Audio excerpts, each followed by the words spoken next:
like to say Waste Management's had single stream since the 90s. And you probably heard some negative information about single stream. And a lot of it was true. It did not give a good quality, and production was not there. We're in about the 4th or 5th generation of technology for this. We just built a brand new facility down in Elbridge, Maryland, right outside of Baltimore. And that baby's doing like 1,000 tons a day. It's really processing the material, getting a good quality, and a great production. We had a dual stream outside of DC. We converted that to a single stream. And then we recently did Newark, New Jersey, was a dual stream, and we converted that over to a single stream. I just want to, just a couple quickies on the advantages. We've seen up to a 30% reduction in collection costs.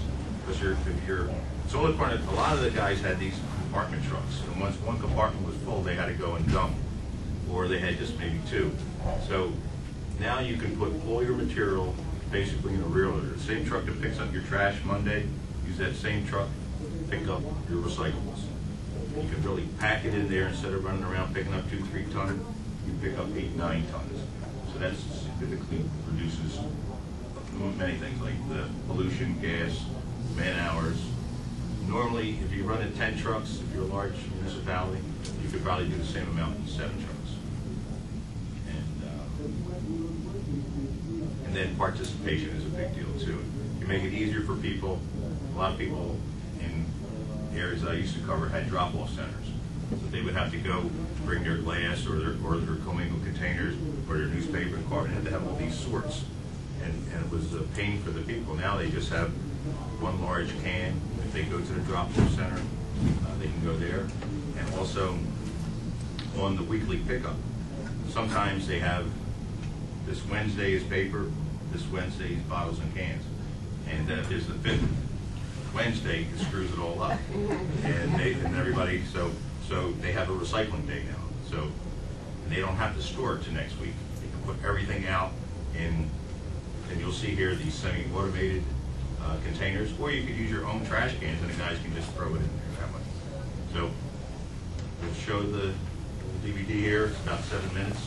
And if you have any questions after that, we'll see if we can answer them.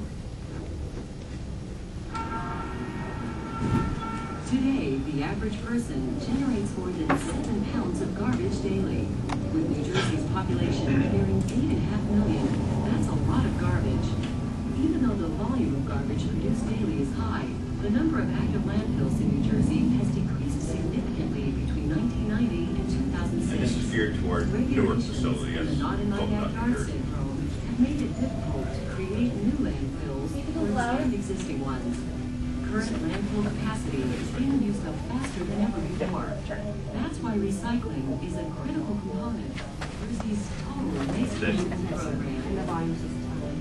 Waste Management is the leading waste removal and recycling services provider in North America with over 400 collection facilities, 280 state-of-the-art sanitary landfills, and 17 waste-to-energy plants. Additionally, Waste Management and its wholly owned subsidiary Waste Management Recycle America is the largest collector, processor, and marketer of recyclable materials in North America. Its 105 material processing facilities in North America process and broker more than 7.6 million tons of recyclable commodities each year. That's enough to fill the Empire State Building more than 11 times. The newly redesigned 110,000 square foot Waste Management Recycle America processing facility in Newark, New Jersey is at the forefront of the recycling industry. It is designed to sort, process, and then market more than 11,000 tons of recyclable materials every month, including newspaper, cardboard, aluminum, glass, and plastics. The facility is equipped with state-of-the-art recycling equipment that facilitates a process called single-stream recycling. Single-stream simplifies the entire recycling process by allowing residential customers to deposit recyclable paper, plastic, glass, steel, and aluminum materials into a single curbside container for collection. This holds true for commercial customers as well. Single stream can boost recycling participation rates in a community by as much as 30%. Let's examine the process of single stream recycling at the Newark facility. A truck containing the mixed recyclable materials arrives at the processing facility, and after being weighed and recorded, the truck's contents are emptied onto the tipping floor. The recyclables are then loaded onto the main feed conveyor, from which they will be directed to several sorting areas. The first pre-sort area is where any non-recyclable materials, such as plastic toys and large objects, are removed and discarded into the trash. The recyclable materials continue on through the facility to the first series of disc screens. These screens are specially designed pieces of equipment that consist of rows of rotating discs that push cardboard over the top, while all other materials fall in between or through the discs and are redirected to another conveyor. Larger pieces of cardboard are removed by this screen and sent directly to a bunker for future mailing. The remaining recyclables that have fallen between the disc screens are then sent to the next sort area called the combination news screen. This area separates paper materials from rigid household containers. The first section of this screen removes most of the newspaper, which is then filtered onto a processing line where any materials other than newspaper are manually sorted out. The French, or finishing screen, makes the final separation of mixed fiber from rigid containers. The mixed fiber consists of items like cereal boxes, junk mail, and magazines. The sorting lines are elevated so that materials taken off the line can be stored in bunkers underneath.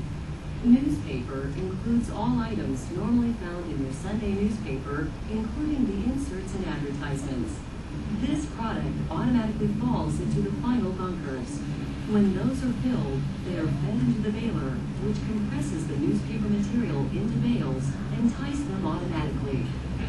After the disc screens have sorted out paper and mixed fiber, what's left, steel, glass, plastic, and aluminum, is directed to the container sorting line.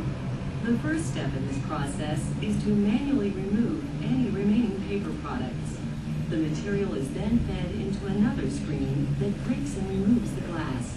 The glass material is transferred by conveyor to an outside storage area. Next, a magnet removes all steel cans. The remaining materials, primarily plastic containers and aluminum cans, are then sent across an eddy current separator. The eddy current creates a magnetic field that propels the aluminum cans across a diverter and into a storage bunker for baling. The remaining plastic containers are then sent to the plastic processing area. The plastic processing area uses a high-tech system that utilizes advanced optical sorting technology to identify only the plastic from other recyclables. Once the bunkers are filled, the contents are released onto conveyors that feed the baling equipment. This compresses the material and ties it into bales. These are now ready to be loaded onto trailers to be delivered to the end user. Customers who purchase recycled materials want what they buy to be free of contaminants. They do not want plastic or metal mixed in with their paper, or paper mixed in with the plastic they have ordered. Single-stream recycling facilities have proven they can segregate materials and remove contamination effectively, and this is at the heart of what the Newark facility produces every day. The waste disposal and recovery cycle involves multiple participants, all of whom have an interest in the success of recycling. You can see this video similar on thinkgreen.com, and you go to waste resources and then hit on video, and it's a more generic. It just talks in general terms about single stream, not like New Jersey or Maryland. Forward-thinking businesses and cities are taking the lead by switching to single-stream recycling to simplify the process both in the home and at work. And waste management is at the forefront of this effort. Now, Okay.